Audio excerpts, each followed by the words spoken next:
सुप्रभातम बच्चों, कैसे हैं आप सब लोग। ऐसा पूर्ण विश्वास है कि आप शारीरिक रूप से मानसिक रूप से स्वस्थ होंगे। प्रातःकालीन बेला में आपका स्वागत है। कक्षा 12वीं की आरोह काव्यखंड के अंतर्गत आत्म परिचय तथा दिन जल्दी जल्दी ढलता है, ये दो टॉपिक मैंने आपको इस जो वीडियो में लिए थे। तो अभी जो आत्म परिचय है, अभी तक 3 वीडियो के माध्यम से मैंने आपको काव्यखंड को या काव्यांशों को एक्सप्लेन करके आप तक भेजा। इसी का दूसरा खंड है दिन जल्दी जल्दी ढलता है। और ये काव्यांश जो है सुप्रसिद्ध कवि हरिवंश राय बच्चन जी के द्वारा रचित है। और उनकी जो प्रसिद्ध कृति है, उनकी कृति मीन्स रचना, उनकी जो प्रसिद्ध रचना है निशा निमंत्रण। कौन सी बच्चों? निशा निमंत्रण। उसी से उद्धृत है, उसी से लिया गया है। इसमें पहले काव्यांश में बच्चों वो बताते हैं कि जिस मार्ग में हम चल रहे हैं, जो मार्ग हमने निश्चित किया है, उस मार्ग में कहीं हमें देर ना हो जाए, इसलिए वो हम सबको सचेत करते हुए कहते हैं कि हमें हमेशा अपने मार्ग तक पहुंचने में, अपने लक्ष्य तक पहुंचने में कहीं देर ना हो जाए, इसलिए हमें हमेशा समय का ध्यान रखना चाहिए, समय से हम अपने लक्ष्य तक पहुँचें। तो पहला काव्यांश मैं पढ़ता हूँ, तो आप अपनी पुस्तक में खोल करके देखिए। जो कठिन शब्द आए हुए हैं मैं उनका अर्थ भी बताऊँगा। इस प्रकार से है कि हो जाए ना पथ में रात कहीं, मंजिल भी तो है दूर नहीं, यह सोच थका दिन का पंथी भी, जल्दी जल्दी चलता है, दिन जल्दी जल्दी ढलता है। तो बच्चों, पथ मीन्स होता है रास्ता, और पंथी माने होता है उस रास्ते पर चलने वाला राही, यानी यात्री कह सकते हैं।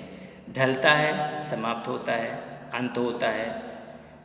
तो इसका भावार्थ देखेंगे तो कवि हरिवंश राय बच्चन जी सबको संबोधित करते हुए कहते हैं कि हमें हो जाए ना पथ में रात कहीं, कहीं हमारे रास्ते में हम अपने लक्ष्य तक जो बढ़ रहे हैं, उस लक्ष्य तक बढ़ने में कोई बाधा ना आ जाए, रात ना हो जाए।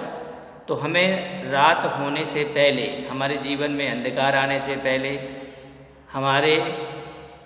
हमारा लक्ष्य हमसे ओझल होने से पहले हम उस तक पहुंच जाएं। तो कह रहे हैं कि रात ना होने पाए और हम अपने लक्ष्य तक, हम अपने ठिकाने तक पहुंच सकें। मंजिल भी तो है दूर नहीं। वो कह रहे हैं कि जो हमारी मंजिल है वो अब ज़्यादा दूर नहीं है, हम प्रयासरत हैं, हमने प्रयास कर लिया है, बस कुछ ही कदम या कुछ ही दूरी पर हमारी मंजिल है, हमारी मंजिल दूर नहीं है। जब मंजिल दूर नहीं है तो हम क्यों अलसा जाएं, हम क्यों धीमे पड़ जाएं, और तेज़ी से हम चलें, जिससे कि समय रहते हमें अपनी मंजिल मिल सके। यह सोच थका दिन का पंथी जल्दी जल्दी चलता है। इन्हीं सब बातों को सोच करके जो पथिक है, जो राही है, कि मुझे अपनी मंजिल तक पहुंचने में कहीं देर ना हो जाए, तो वो जल्दी जल्दी चलता है, दिन जल्दी जल्दी ढलता है। समय तो बच्चों निरंतर गतिमान है।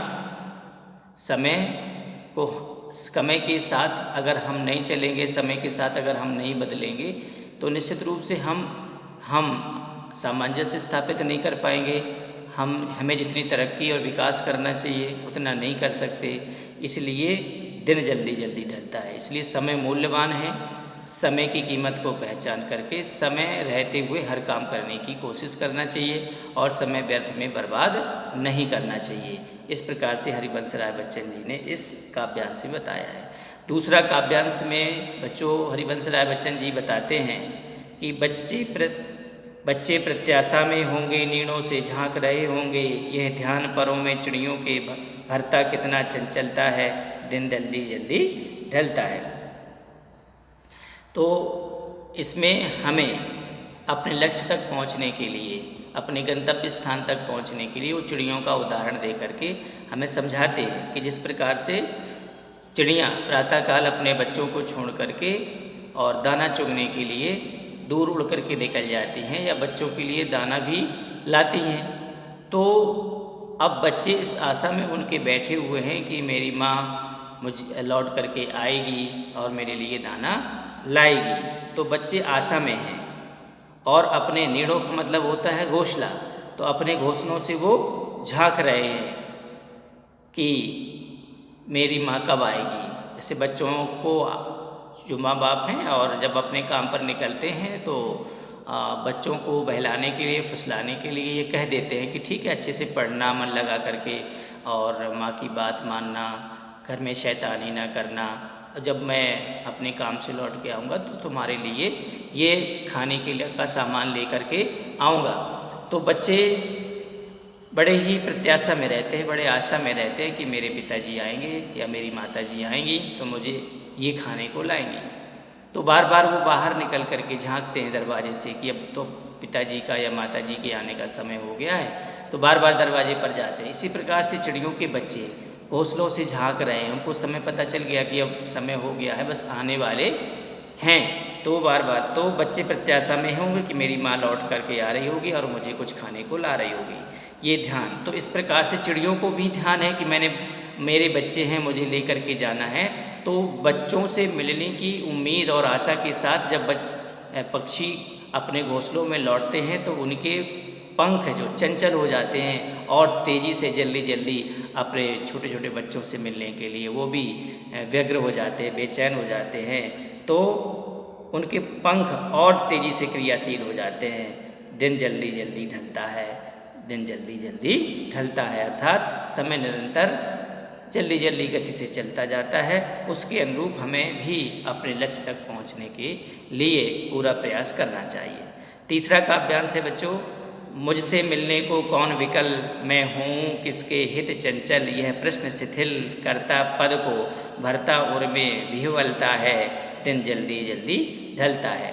तो इस काव्यांश में कवि अपने प्रेम की कमी के कारण विद्यमान शिथिलता, उसके अंदर प्रेम है लेकिन उसको ठीक प्रकार से प्रेम नहीं मिल पाया है। तो विह्वलता का मतलब होता है बेचैनी और भाव का मतलब होता है आतुरता, पद का मतलब होता है पैर, उर मीन्स होता है हृदय, तो विकल का मतलब होता है व्याकुल। तो इसमें कवि कह रहे हैं कि मुझसे मिलने को कौन विकल, अर्थात मेरा तो कोई नहीं है, मुझसे तो कोई मिलना नहीं चाहता। तो जब कोई मिलना नहीं चाहता तो मैं क्यों चंचल हूँ, मैं क्यों व्यग्र हूँ, मैं क्यों मेरे जल्दी जल्दी पैर मेरे क्यों चलेंगे। जब मुझे भी लालसा हो कि मैं अपने प्रेमी से मिलने जा रहा हूँ, मैं जिसको चाहता हूँ उससे मिलने जा रहा हूँ, तो मन में व्यग्रता हो, चंचलता हो, मेरे पैर जल्दी जल्दी चले। जब कोई नहीं है मुझसे प्रेम करने वाला, मुझे कोई नहीं चाहता, तो मेरे पैर और अपने आप शिथिल हो गए, ढीले हो गए हैं और मेरे हृदय में बेचैनी आ जाती है, दिन जल्दी जल्दी ढलता है। बच्चों, इस प्रकार से इस तीसरे काव्यांश में उनके हरिवंश राय बच्चन जी के मन की व्यथा उन्होंने प्रकट की है कि सबके पैर क्रियाशील है, चंचल है, समय के अनुरूप चल रहे हैं, लेकिन मेरे पैर शिथिल हैं क्योंकि मेरे जो प्रेमी हैं मुझे नहीं चाहता या मेरे जीवन में मुझे प्यार नहीं मिला। इस प्रकार से तो बच्चों भावार्थ को समझिएगा और जो भी इम्पोर्टेंट नोट्स हैं उनको तैयार कीजिएगा। आज की वीडियो में इतना ही, धन्यवाद।